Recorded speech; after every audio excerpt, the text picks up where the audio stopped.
TV चैनलों ने Islamophobia को बढ़ावा देने के लिए, मुसलमानों के खिलाफ नेगेटिव प्रोपेगेंडा करने के लिए और जिहाद जैसे मुक़द्दस लफ्ज़ को बदनाम करने के लिए अब एक नया सिलसिला शुरू किया है, एक नया नारा दिया है और इसका नाम है नया जिहाद, लव, धर्म और धोखा। अब अपने स्क्रीन पर इस स्क्रीनशॉट को देख सकते हैं। ये बीपी न्यूज़ का स्क्रीनशॉट है जिसमें ऊपर में साफ लिखा हुआ है नया जिहाद, लव, धर्म और धोखा।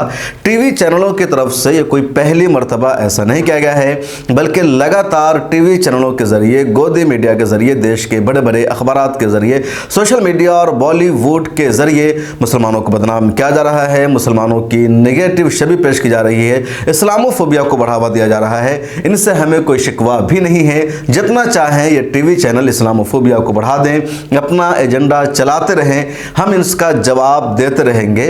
अफसोस उन लोगों पर है, हमें शिकायत उन लोगों पर है जो इन टीवी चैनलों में पैनलिस्ट बन करके, स्पोक पर्सन बन करके, इस्लाम के मुफक्किर, जानकार और मौलाना बन करके शरीक होते हैं, इनकी टीआरपी को बढ़ाते हैं और इनके एजेंडा को आगे बढ़ाते हैं। इस वक्त फिर ऐसे चंद लोग आपको टीवी चैनलों पर नजर आ जाएंगे जो बीपी न्यूज़ में होते हैं, न्यूज़ 18 में होते हैं, आज तक के शोज़ में होते हैं, टीवी 9 भारतवर्ष के शोज़ में, जितने सारे गोदी मीडिया के चैनल हैं उन सब पर इस वक्त द केरला स्टोरी पर ही बहस हो रही है, इसी पर डिबेट की जा रही है। जो देश के बुनियादी इशूज़ है उस पर कहीं कोई बहस नहीं हो रही है। देश की पहलवान बेटियां पिछले 15 दिनों से जंतर मंतर पर धरना दे रही है रेप जैसे संगीन मामले को लेकर के, लेकिन टीवी चैनलों पर कहीं कोई खबर नहीं दिख रही है। मणिपुर पिछले 6 दिनों से जल रहा है, वहां हिंसा हो रही है, 50 से ज़्यादा लोगों की मौत हो गई है, लेकिन उस पर टीवी चैनलों पर कोई खबर नहीं दिखाई जा रही है। और ऐसे कई सारे मुद्दे हैं, लेकिन कहीं डिबेट हो रही है, बहस हो रही है, तो वो द केरला स्टोरी पर जिसकी कहानी फर्जी है, जिसकी स्क्रिप्ट फर्जी है और हकीकत से उसका कोई ताल्लुक नहीं है, कोर्ट में बाज़ाब्ता फिल्म के प्रोड्यूसर ही इसका एतराफ़ कर चुके हैं, उसके बावजूद 32,000 मुसलमान लड़कियों की फर्जी कहानी को सच साबित करने के लिए टीवी चैनलों पर लगातार डिबेट हो रही है, बहस की जा रही है। कुछ टीवी चैनल्स अपने एंकर्स को, अपने रिपोर्टर्स को केरला में भी भेज रहे हैं, वहां भी उनको कुछ हाथ नहीं लग रहा है, जिल्लत और रुसवाई का सामना करना पड़ रहा है। इस बीच टीवी चैनलों पर उस पर बहस हो रही है और इस बहस में शरीक हो रहे हैं कई सारे मुसलमान, जिसमें शोएब जमोई साहब सर फहरिस्त थे, हाफिज गुलाम सरवर साहब हैं, मौलाना जुनैद हारिस साहब हैं और ऐसे कई नाम आप ले सकते हैं जो इन टीवी चैनलों पर शरीक होते हैं, उनकी टीआरपी का हिस्सा बनते हैं, उनके एजेंडा को बढ़ावा देते हैं। इन तमाम लोगों से सवाल है कि आखिर ये सब आप क्यों कर रहे हैं? इन सब लोगों से आप पूछेंगे तो अपना जवाब देते हैं कि टीवी चैनलों पर इस्लाम के ताल्लुक से गलत मालूमात दी जाती है, इस्लामोफोबिया को बढ़ावा दिया जाता है, बीजेपी के, बजरंग दल के, विश्व हिंदू परिषद के, आरएसएस के और इस जैसी तंजीमों से ताल्लुक़ रखने वाले जब आते हैं तो इस्लाम के खिलाफ वो निगेटिव बोलते हैं, गलत बोलते हैं। लिहाजा उसको सही जवाब देने के लिए, देश को सही मालूमात फराहम करने के लिए वहाँ पर हमारा जाना ज़रूरी होता है, उनको हम सही मालूमात देते हैं, इसलिए हम जाते हैं। इन लोगों की जो दलील है ना, सरासर बकवास है, सरासर झूठ है, हकीकत के ख़िलाफ़ है और उनके एजेंडा को बढ़ावा देने वाली है। जब हद से ज़्यादा आपके ख़िलाफ़ बोला जाने लगे, इस्लामोफोबिया को बढ़ावा दिया जाए, झूठ बोला जाए, तो उस झूठ का सबसे मौसर जवाब या उस झूठ को ख़त्म करने का सबसे बेहतरीन तरीक़ा यही है कि आप उस पर खामोश हो जाइए, उसको रिस्पॉन्स नहीं दीजिए, वो झूठ खुद ब खुद ख़त्म हो जाएगा, झूठ फैलाने वाले खुद ब खुद जलीलो खार हो जाएंगे। अब टीवी चैनल वाले पूरी प्लानिंग के साथ द केरला स्टोरी पर झूठी फिल्में बना रहे हैं, उसको प्रमोट कर रहे हैं और उसके डिबेट में हमारे ये लोग शरीक हो रहे हैं।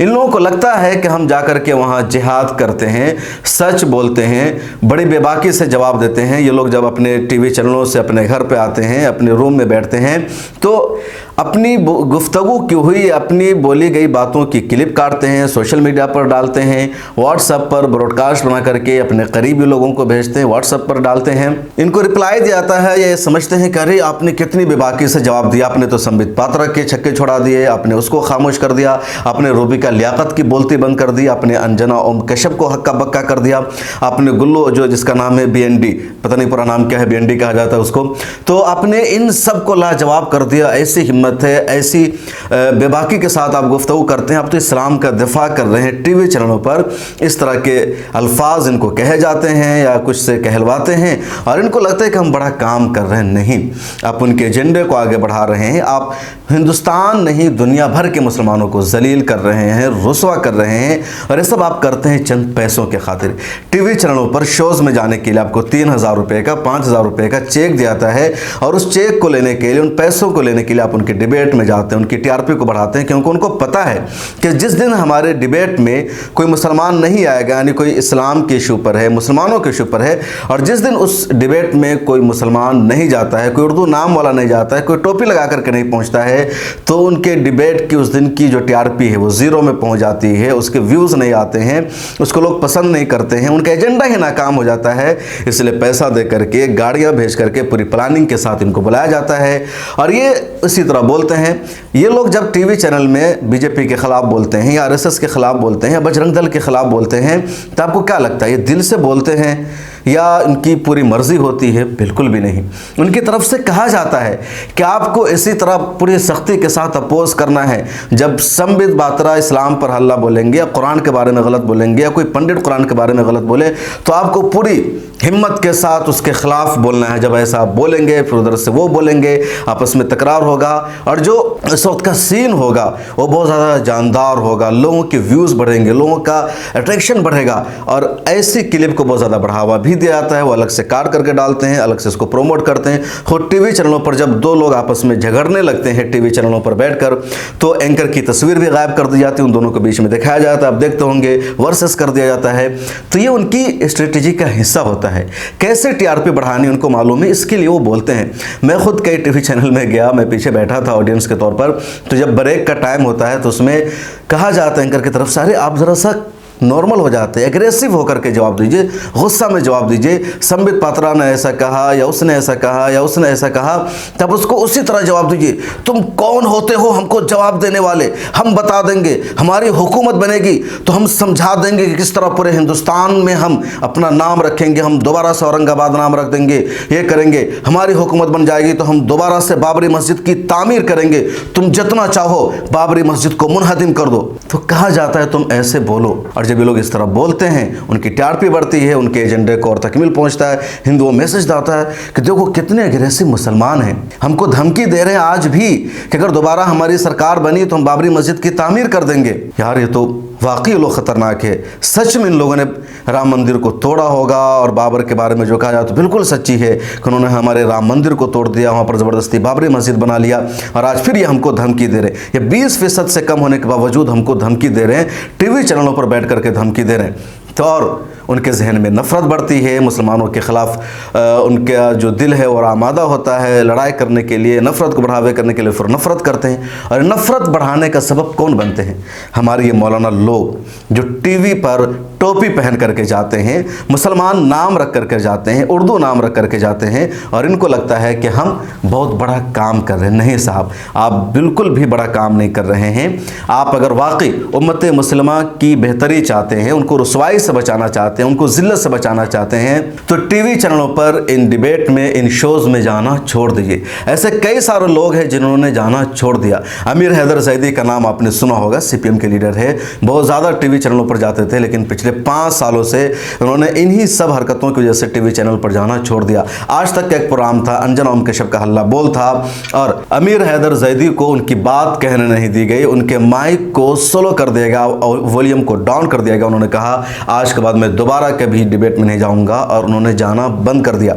महमूद पराचा बहुत ज़्यादा डिबेट में जाने थे, उनको खुद लगा कि टीवी चैनलों पर डिबेट में जाने से हमारा ही नुकसान होता है, उनकी टीआरपी बढ़ती है, क्योंकि जब हम बोलते हैं तो हमको लगता है कि हम बहुत अच्छा बोल रहे हैं, लेकिन जब पूरे का जो कंक्लूजन सामने आता है, जब पूरा एपिसोड होता है, तो उनको हावी रखा जाता है, इसलिए उन्होंने जाना छोड़ दिया। मौलाना साजिद रशीदी जाते थे, उन्होंने जाना बंद कर दिया, और ऐसे कई लोग हैं। मौलाना सार रज़ा पहले जाते थे, इन सब ने जाना छोड़ दिया। जब इन सब लोगों ने जाना छोड़ा तो अब इन्होंने एक नए लोगों को तैयार किया, इन सब को बुलाया जाता है। हाफिज़ गुलाम सरवर है, शोएब जमोई साहब हैं, और ऐसे कई लोग हैं, मौलाना जुनैद हारिस आजकल हर जगह नज़र आते हैं। अब ये सब लोग समझते हैं कि हम इस्लाम की तर्जमानी कर रहे हैं, हम बड़ा काम कर रहे हैं। आप नहीं कर रहे हैं, वो आपको इस्तेमाल कर रहे हैं, वो आपको यूज़ कर रहे हैं, वो आपको अपने चैनलों पर बुला करके अपने एजेंडा को आगे बढ़ाते हैं, वो इस्लामोफोबिया को बढ़ाने का ज़रिया बनता है। वो टीवी चैनलों पर कहते हैं कि कुरान में कहा गया है कि हिंदुओं को जहाँ पाओ कत्ल करो, और एक मुसलमान वहाँ पर मौजूद होता है, उसका जवाब देने में वो नाकाम नज़र आता है। वो जवाब देने की कोशिश करते नहीं, कुरान में ये नहीं कहा गया, उसका ये मतलब है। इतनी ही अल्फाज कहते हैं ना, ये मतलब है, वो मतलब है, सही मतलब भी नहीं बता पाते। उससे पंडित और आगे बढ़ जाता, मेरे पास दलील है, देखिए ये कुरान में है कि जहां तुम हिंदुओं को पाओ कत्ल कर दो। और फिर उनके आगे एंकर कहता हाँ बिल्कुल ये तो है, आप इनका जवाब दीजिए। आप नहीं जवाब दे पा रहे हैं, उनसे जवाब लीजिए, आप बोलिए। अब वो बात तो चली गई, लोगों को मैसेज पहुंच गया कि कुरान में कहा गया है जहां हिंदुओं को पाओ कत्ल करो, लेकिन सच्चाई है कि आप पूरी तफसील नहीं बता पाते। पहली बात तो एक, आप पूरी तफसील अच्छी तरह जानते नहीं। दूसरी बात है कि आप जानते हैं तो आपको बोलने का मौका वहां पर नहीं दिया जाता। तीसरी बात है कि आप बोल भी लेंगे तो आपकी आवाज़, आपका वॉल्यूम डाउन कर दिया जाता है। तीसरी है कि उसके ऊपर फिर एक और दलील वो दे देते हैं और आप समझाने में उनको नाकाम रह जाते हैं। तो आप पहले समझाने का तरीका समझिए, डिबेट का तरीका समझिए, फिर उनको बताइए कि कुरान में जो कहा गया है वक़्तुलुहुम हैसु वजदतुमुहुम, तुम उनको जहाँ पाओ कत्ल करो। उन मुशरिकीन के बारे में है जो कुफार जब जंग का ज़माना था, मुसलमानों को परेशान किया जा रहा था, मदीना पर वो छुप छुप कर हमला कर रहे थे, तब कुरान करीम को आयत नाजिल हुई और कहा गया कि जहाँ इनको पाओ कत्ल करो। अब उसको कहीं भी मतलब वो निकाल लेते हैं और सीधे हिंदू से तर्जमा कर देते हैं कि जहाँ हिंदू को पाओ। तो आप सही मतलब उनको बता नहीं पाते, जवाब देने में नाकाम नजर आते हैं और दुनिया भर के मुसलमानों की बदनामी का और रुसवाई का जरिया बनते हैं। तो ऐसे तमाम लोगों से मेरी यही अपील है कि खुदा के वास्ते आप इन टीवी चैनलों पर जाना बंद कर दीजिए। सच बोलना है, सोशल मीडिया के प्लेटफॉर्म का इस्तेमाल कीजिए, अखबारात का इस्तेमाल कीजिए। इन टीवी चैनलों पर जा करके आप सच नहीं बोल सकते हैं, या आपका सच भी उनके झूठ को बढ़ावा देने का सबब बनता है। आप हक बोलते हैं लेकिन आपके हक गोई से उनके बातिल एजेंडे को तक़वियत मिलती है, वो मजबूत होते हैं, नफरत बढ़ती है, मुसलमानों की परेशानी बढ़ती है। इसलिए आप ऐसी हक गोई और ऐसा सच बोलना छोड़ दीजिए, खामोश रहिए, घर में रहिए और हरगिज़ हरगिज़ इन टीवी चैनलों पर मत जाइए। आपके जाने से कौम का नुकसान हो रहा है। आप ये मत समझिए कि आप नहीं जाएंगे तो कोई और चला जाएगा, उनको जाने दीजिए, आप मत जाइए। अगर आप नहीं जाएंगे तो इससे में कौम की भलाई है। मेरी इन तमाम लोगों से यही अपील है, अगर ऐसे लोगों को आप जानते हैं, आपके इलाके मोहल्ले में रहते हैं तमाम लोग, अगर आप उनको देखते हैं तो प्लीज़ उनसे यही आप अपील कीजिए कि प्लीज़ मत जाइए। खुदा का वास्ता दीजिए कि लोग टीवी चैनलों पर जाना बंद कर दे। सोशल मीडिया पर आप इन लोगों को टैग करके लिखिए कि आप इन सब टीवी चैनलों पर जाना, आप इन सब जगहों पर जाने से रुक जाइए। हमारी कौम की भलाई इसी में है। इस वीडियो में इतना ही। अगर आप लोग मेरी बातों से एग्री करते हैं तो मेरा साथ दीजिए और इन तमाम लोगों को जाने से रोके। पिछले दिनों भी जब ये सब लोग जा रहे थे, मौलाना सार रज़ा, अमीर हैदर ज़ैदी, मौलाना साजिद रशीदी, मैंने लगातार उसके ख़िलाफ़ मुहिम चलाई थी और अल्हम्दुलिल्लाह इन लोगों ने जाना बंद किया। इन लोगों को एहसास हुआ कि हमारी मिल्लत का नुकसान हो रहा है। इस वक्त ये लोग फिर मिल्लत को बहुत बड़ा नुकसान पहुंचा रहे हैं। ऐसे लोगों का रुकना ज़रूरी है। अगर मिल्लत टाइम्स का काम आपको पसंद आता है तो हमें सपोर्ट कीजिए। डिस्क्रिप्शन में अकाउंट की तफसील मौजूद है। अगर आपने अभी तक सब्सक्राइब नहीं किया है तो कर लीजिए। फेसबुक पर देख रहे हैं तो पेज को फॉलो कीजिए। मिल्लत टाइम्स को आपकी ज़रूरत है, हमारी आप माली मदद करें।